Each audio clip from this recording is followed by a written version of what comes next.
So, I just watched Silver Linings Playbook. Follows the story of Pat. Pat has just come out of a mental rehab because he has a troubled past and has a tough time dealing with that troubled past.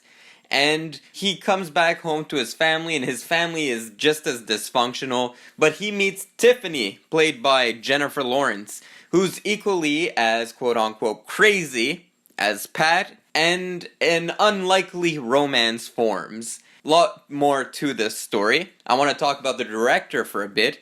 This movie is directed by David O. Russell. Now, who is David O. Russell? David O. Russell has directed many different types of movies, Ben Stiller comedies in the early part of the 2000s, but he kind of reinvented his career in 2010 when he released The Fighter with Mark Wahlberg, which was a very, very good film in my opinion, and has since released other critically acclaimed films like American Hustle and Joy, and this movie, Silver Linings Playbook, which is, I think, his best movie of his filmography. I love this movie. So you got Bradley Cooper's character, who's just released from the mental hospital. You got Jennifer Lawrence's character, who's has some issues of her own. She has some bipolar disorder. You also have along for the ride Robert De Niro, who plays Pat's dad, and he's got OCD, he's very particular, and he has a gambling addiction. So all of the characters in this movie have some kind of psychological issues going on. Trying to stay politically correct, I don't know what's the good terms for these things. Now, on a term of romantic comedies, or romantic films in general, this one personally makes me feel romantic. It makes me feel warm and gooey inside. It actually does. I just reviewed Titanic. That movie failed to do it. This movie, I get a little schmaltzy, I get a little misty-eye when I watch this movie. And the reason why, I can't really put my finger on it, but I feel like it does such a good job at portraying what it feels like to have like a crush or feel in love. I'm going to compare it to Anomalisa by Charlie Kaufman, the great Charlie Kaufman. In that movie, you have one character and every other character has the same voice, except the love interest has a different voice, has a very beautiful voice. And that kind of portrays the feeling of when you fall in love. Every other voice is kind of mundane and monotone, and then you have this voice that's like a breath of fresh air and you immediately fall in love with it. And this movie kind of does the same thing. You have these two characters, Bradley Cooper and Jennifer Lawrence, and they both are a little crazy, and they have a tough time interacting. Bradley Cooper has a tough time interacting with his family. Same thing with Jennifer Lawrence. She can't interact with her family. Bradley Cooper has a tough time interacting with some of the friends in his surrounding, but once he falls in love with Jennifer Lawrence, it's like their crazies intermingle with one another, and it's like they were meant to be. What can I say? It's a rom-com, but it really works in here and it's not hammy. Now, David O. Russell, for those of you who don't know, is notorious for having these behind-the-camera kind of rants, and I think he's dealing with some issues of his own when it comes to anger management, and I think that's why he was such a good fit for this film. He really brought what it's like to feel these outbursts of rage and not be able to express them in a socially correct manner, and that's why he kind of works for this film. He's got issues of his own. Fuck you! I'm just trying to fucking help you. Do you understand me? No, you're I'm being a fucking collaborator. I'm just trying to help you figure out You're the fucking picture. Hey, bitch, I'm not here to be fucking yelled at. I worked on this fucking thing for 3 fucking years, not to have some fucking cunt yell at me in front of the fucking crew when I'm trying to fucking help you, bitch. Figure it out yourself. This is a comedy about mental illness, about anxiety, depression, bipolarism, addiction, OCD. But it still remains a comedy, but it never feels like you're laughing at the expense of these characters. You're laughing with these characters, which is a very fine line to balance when you're making a comedy about mental illness. Not many movies can do that well. For every Silver Linings Playbook, you get like 20 What was that movie with Johnny Knoxville?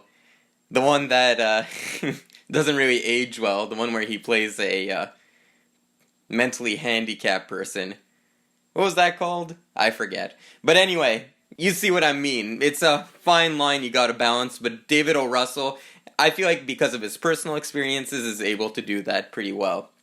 He makes these characters very sympathetic. It would be very easy to make these characters just crazy. David O. Russell doesn't go down this route. You're first introduced to Bradley Cooper, and his character is a little off. And you're like, it's a little off-putting. You're like, what's wrong with this character? How am I gonna go along for the ride with this character? And then you see his past, and you find out that his wife cheated on him in a very disrespectful way, to say the least. And you're like, you know what? I understand why this guy feels this way. He's not expressing his anger correctly. He's not dealing with the situation correctly. But I don't know if I would deal with that situation correctly. Same thing with Jennifer Lawrence's character. We find out that her husband is actually deceased. And it was in a horrible way. She's not dealing with his death all that well. And I don't think I can blame her. And she's a little crazy, but it's what it is. She's not dealing with this situation correctly. It really shows that it's not about just being crazy. It's how you respond to certain situations in your life and not being able to handle yourself. It's a very accurate portrayal of what mental illness would look like. David O. Russell is a very competent filmmaker despite his backstage controversies. Very good filmmaker, The Fighter, I've mentioned before. Here he does some stylistic choices that I like. When an argument gets heated, you really see the back and forth, quick editing, loud music, brash White Stripes, Led Zeppelin music going on, and you start feeling like what these characters are feeling inside of their head, that craziness, the convolutedness, you can't get a grasp on what thoughts to have. David O. Russell does a really good job of taking these outbursts of rage and putting them on screen so a general audience can understand what this would feel like. Other than that, just the script is very tight. The dialogue is tight. I love the scene where Bradley Cooper is reading Hemingway, and he throws the book out of the window and he goes on a huge rant about Hemingway. And there are some schmaltzy scenes in this movie, just like in any other romantic film, romantic comedy. But the schmaltziness doesn't feel too corny. It still feels very real. I think this was a deeply personal film for David O. Russell, and having very corny scenes would kind of ruin that realistic feel. So there is some schmaltz in this movie, but it's good schmaltz. One thing that I also appreciated, another little touch that kind of flew over my head the first time I watched this movie, but upon rewatching this film, I appreciated a bit more. At the end, when these two characters are doing their dance number, every other performance is just to one song. These characters do like a mishmash of many songs. It starts off with a samba, then it jumps to a fell in love with a girl, fell in love once and almost completely, goes to that song, then you jump to another song that's like a slow classical music ballad. And that also portrays what's going on in these characters' heads. It's just like a jumble of emotions, and you can't really control and grasp which ones to have at which time. That's what the ending was trying to portray, and I feel like it really did do that in a good way. If I had to give one criticism with the film, this is a tiny nitpick, because I really love this film. I remember when I was doing my top 10 of this year, 2012, when this movie came out, it was in my top 5, up along there with Beasts of the Southern Wild, and Django Unchained, and The Master. Was The Master that year? I can't even remember.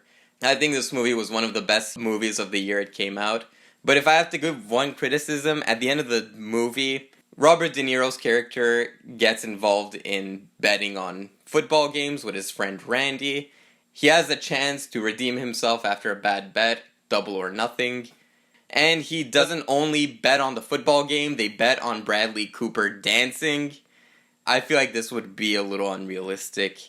sports people just want to bet on sports. They don't want to bet on dancing. It's too... Especially he didn't know the details of what this dance competition is. Okay, I'll do it anyway. It's a movie, I'll forgive it. But overall, fantastic movie. If you haven't seen this movie, Silver Linings Playbook, I highly recommend it. It gets a 90% on the love meter. Thank you, ladies and gentlemen. 90% on the love meter. Very steamy movie. I felt warm and gooey inside. I love this movie. Great performances as well. I didn't mention, but obviously this movie has amazing performances. Warm and gooey Paul is a good Paul.